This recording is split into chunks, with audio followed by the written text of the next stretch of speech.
오늘 말씀 우리 함께 봉독하도록 하겠습니다. 오늘 말씀 누가복음 13장 10절에서 17절 말씀까지입니다. 제가 말씀을 봉독하도록 하겠습니다. 예수께서 안식일에 한 회당에서 가르치실 때에 18해 동안이나 귀신 들려 앓으며 꼬부라져 조금도 펴지 못하는 한 여자가 있더라. 예수께서 보시고 불러 이르시되 여자여 내가 내 병에서 놓였다 하시고 안수하시니 여자가 곧 펴고 하나님께 영광을 돌리는지라. 회당장이 예수께서 안식일에 병 고치시는 것을 분내어 무리에게 이르되 일할 날이 엿새가 있으니 그 동안에 와서 고침을 받을 것이요 안식일에는 하지 말 것이니라 하거늘. 주께서 대답하여 이르시되 외식하는 자들아 너희가 각각 안식일에 자기의 소나 나귀를 외양간에서 풀어내어 이끌고 가서 물을 먹이지 아니하느냐. 그러면 18해 동안 사탄에게 매임받은 이 아브라함의 딸을 안식일에 이 매임에서 푸는 것이 합당하지 아니하냐. 예수께서 이 말씀을 하심에 모든 반대하는 자들은 부끄러워하고 온 무리는 그가 하시는 모든 영광스러운 일을 기뻐하니라. 아멘. 네, 오늘도 하나님의 은혜를 사모하여 이렇게 새벽 기도의 자리에 나온 우리 모든 성도 여러분 진심으로 환영하고 축복합니다. 오늘 말씀 가운데 거룩한 깨달음이 있고 영성이 더욱 깊어지는 그런 시간이 되기를 소망합니다. 우리가 지난번에 예루살렘에서 학살당한 갈릴리 사람들과 그리고 로마를 도와서 수로를 건설하다가 망대가 무너져 큰 사고를 당한 사람들에 대한 예수님의 말씀을 들었습니다. 이스라엘 사람들은 그들이 잘못하여서 하나님의 심판을 받았다고 생각을 했습니다. 열성 민족주의자였던 갈릴리 사람들은 로마에 저항을 할 때 폭력과 무력으로 했다는 사실을 구실 삼아서 이스라엘 사람들은 그들이 죽을 만하다고 생각했습니다. 그리고 수로를 건설했던 사람들은 로마의 앞잡이 노릇을 했으니 역시 하나님의 심판을 받아 죽을 만했다고 생각을 했습니다. 사람들은 이런 고난과 사고가 순전히 개인의 죄악 때문에 일어난 일이라고 판단을 했습니다. 하지만 예수님께서는 그런 생각이 잘못되었다고 말씀을 하셨습니다. 그리고 오히려 그런 사건과 사고를 보며 우리는 더욱더 하나님 앞에 회개해야 함을 교훈을 해 주셨습니다. 우리도 마찬가지죠. 주변의 안타까운 사건과 사고 그리고 개인의 고난을 보며 참으로 판단하고 정죄하기를 좋아합니다. 그리고 자신도 무슨 말을 하는지조차 모르는 그런 말들을 신앙과 믿음의 덕담이랍시고 이야기할 때가 얼마나 많은지 모릅니다. 마치 다른 사람을 판단하는 도구로 성경을 이용하고 종교를 사용하고 있는 것이죠. 오늘 본문을 통해 예수님께서는 그런 우리의 행동과 마음을 돌아보게 하십니다. 개인의 고난은 평가하고 판단하는 것이 아니라 우리가 사랑과 자비를 보여줄 기회가 된다는 사실을 말입니다. 예수님께서는 공생의 기간 동안 회당에서 자주 가르치셨습니다. 그 시절 회당에서 가르치는 것은 사실 아무나 하질 못했던 것입니다. 가장 기본적으로 글을 읽을 줄 알아야 했으며 또 성경을 이해를 해야 했으며 사람들이 랍비, 선생이라고 부를 정도로 존경을 받아야 했었습니다. 그런 사람이 안식일에 회당 예배에 참여를 하게 되면은 회당장이 그 사람을 알아보고 성경을 읽고 말씀을 전해달라고 요청을 했기 때문입니다. 그러니 예수님의 영향력이 자못 크고 대단했음을 우리는 회당에서 가르치신 것으로 알 수가 있습니다. 이날도 예수님께서는 회당에서 제자들과 모인 무리들에게 하나님의 나라에 대해서 가르치고 계셨습니다. 그러던 중 무려 18년 동안이나 꼬부라져서 조금도 펴지 못하는 한 여자를 만나게 됩니다. 예수님께서는 이 여인을 불쌍히 여기셔서 부르시고 안수를 해 주셨습니다. 여자여, 내가 내 병에서 놓였다. 그렇게 안수를 하시니 이 여자가 허리를 곧게 펴고 자신을 낫게 하신 하나님께 영광을 돌렸습니다. 하지만 이 광경을 본 회당장은 기가 막혀 했습니다.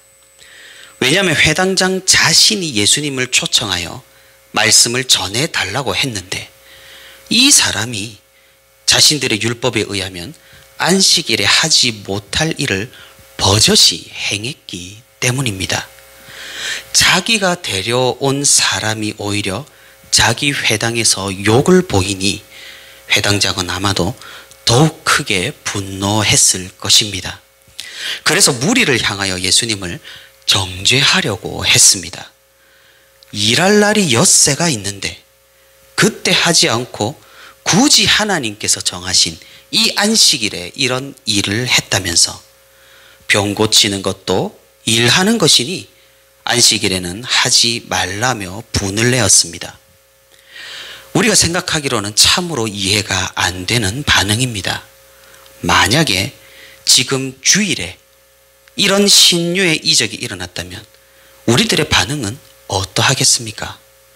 당연히 하나님을 찬양하고 우리는 크게 기뻐할 것입니다.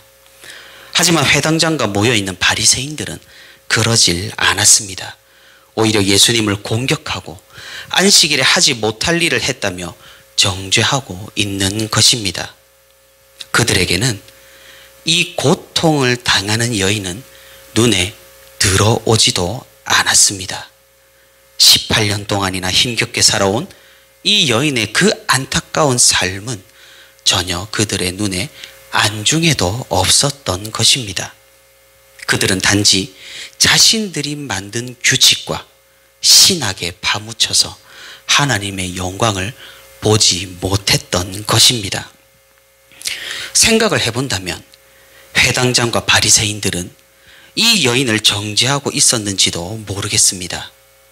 이 여인의 상황을 긍휼과 안타까움으로 보는 것이 아니라 응당 당연한 결과라고, 이 여인이 죄악된 삶을 살았으니 하나님의 심판이 임한 것이라고, 하나님께 복을 받지 못했으니 그런 삶을 살고 그런 병을 안고 있는 것이라고 생각을 했는지도 모릅니다. 오늘 성경 본문은 이 점을 간접적으로나마 우리에게 알려주고 있습니다.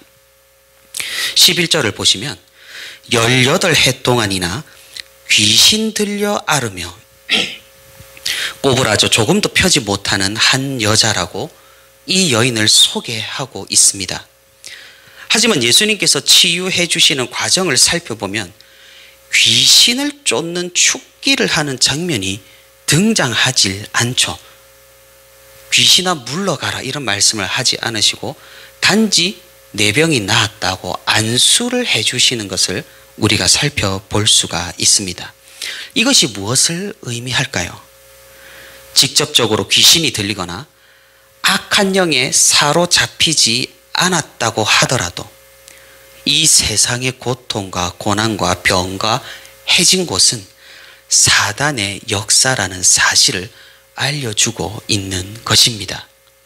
죄악이 이 땅에 들어왔기 때문에 이 모든 것이 우리에게 있는 것입니다.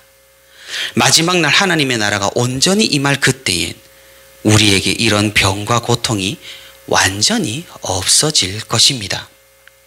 그러니 예수님께서 이 땅에서 하신 중요한 사역 중 하나가 바로 이 병고침의 사역, 신유의 이적이었던 것입니다. 그러니 우리가 간과하지 말아야 할 것이 있습니다. 우리가 정말로 조심해야 할 것이 있다는 말입니다. 병과 해진 곳과 고통이 우리에게 있다고 해서 그것이 온전히 우리 개인의 죄악 때문이 아니라는 사실입니다. 사단의 역사는 광범위하죠. 죄악의 영향은 만물에 미쳤습니다. 식물들이 가시를 내고 동물들이 서로를 잡아먹으며 인간을 통해서 이 땅에 들어온 죄악은 이 세상을 너무나 끔찍하게 타락시켰습니다. 이런 타락의 징조로 우리는 병과 고통을 이해해야 할 것이지, 어떤 사람에게 병이 들었다고 그 사람의 죄 때문에, 그 사람의 악함 때문에 그런 병이 있다고 판단하고 정죄하고 생각하면 곤란하다라는 사실입니다. 회당장이 그러했습니다. 바리새인들이 그러했습니다. 그들은 사람보다 규칙을 더 중시했고 사람의 고통과 아픔보다 자신들의 의로움을 더욱 신경 썼던 것입니다. 예수님께서는 이런 그들의 주장과 생각을 완전히 무너뜨리십니다. 너희에게 가축이 있을진데 안식일일지라도 그것들에게 물을 먹이고 풀을 먹이지 않느냐? 그 가축들은 너희가 불쌍히 여길 줄 알면서 하물며 어떻게 하나님의 자녀인 이 딸은 정죄하고 판단하며 불쌍히 여기지 못하느냐? 마치 오늘 본문 16절 뒤에 예수님의 이런 외침이 생략되어 있는 것 같습니다. 너희가 감히 하나님을 믿는다고 말하고 다니느냐? 너희가 감히 하나님의 사람이라고 생각하고 살아가느냐? 그렇다면 이렇게 판단하고 정죄하고 생각하면 어찌 됨이냐? 예수님의 이런 질책은 그곳에 있는 반대한 사람들을 굉장히 부끄럽게 만들었습니다. 그리고 반대로 예수님을 따르는 무리들에게는 영광이 되고 기쁨이 되었습니다. 사랑하는 성도 여러분, 우리가 예수님을 따르는 무리 중 한 사람이 되기를 바랍니다. 우리가 예수님을 반대하는 무리에서 벗어나 주님과 같은 마음을 품는 성도가 되기를 바랍니다. 한 개인이 겪는 고통은 그 개인의 탓과 그 개인의 책임이 아닐 수 있습니다. 하나님의 섭리 가운데 그 영광을 드러내시기 위한 계획일 수 있으며, 혹은 이 땅에 죄악이 들어온 타락상의 일부일 수가 있습니다. 그 개인의 고통을 목격한 우리는 어떻게 생각을 해야 하겠습니까? 어떻게 행동을 해야 하겠습니까? 우리 그리스도인들은 다른 사람들을 판단하는 도구로 이 성경과 이 교회와 이 종교를 사용해서는 안 될 것입니다. 그리고 상대방이 어떤 사람이라고 할지라도 그 사람에게 주님의 사랑과 자비를 보여주는 일에 우리는 애써야 할 것입니다. 아까도 말씀드렸다시피 지금 세상에서 주일에 신유의 이적이 일어났다고 정죄하는 분은 아마도 없을 겁니다. 모든 성도가 찬양하고 기뻐할 것입니다. 하지만 우리 문제의 본질은 그것이 아닙니다. 정말로 그 고통 중에 있는 사람을 우리가 긍휼히 여기고 있는지, 혹은 그 사람의 삶과 환경을 우리가 관찰하고 정죄하고 판단하고 그러니 그런 고난이 생기지, 그런 병이 생기지, 이렇게 생각하고 있지는 않은지, 우리는 우리의 마음을 세심하게 살필 필요가 있는 것입니다. 인생은 한치 미래도 예단할 수 없습니다. 언젠가 그렇게 판단하고 정죄한 우리가 그와 동일한 상황에 놓이지 말란 법은 없다는 것입니다. 그때 되어서야 우리는 이 여인의 고통을 이해하고 그런 나를 정죄하는 사람들의 시선을 경멸하게 될 것입니다. 그렇게 되기 전에 우리가 속히 깨달아 주님 앞에 올바르게 생각하고 말씀에 합당한 신앙생활을 하는 것이 바람직한 일일 것입니다. 다른 사람의 고통과 고난을 보고 다른 생각을 하는 것이 아니라 우리 주님과 같이 먼저 사랑과 자비를 보여주는 우리 모두가 되기를 바랍니다. 그런 긍휼한 마음과 서로에 대한 사랑이 넘치는 우리 교회, 우리 성도, 우리 모두가 되기를 소망합니다. 주님께서 교훈하시는 그 말씀에 부끄러워하는 것이 아니라 하나님께 영광을 돌리고 진심으로 기뻐함으로써 주님의 제자로 이 세상을 살아가는 저와 우리 부천시민교회 모든 성도가 되기를 소망합니다.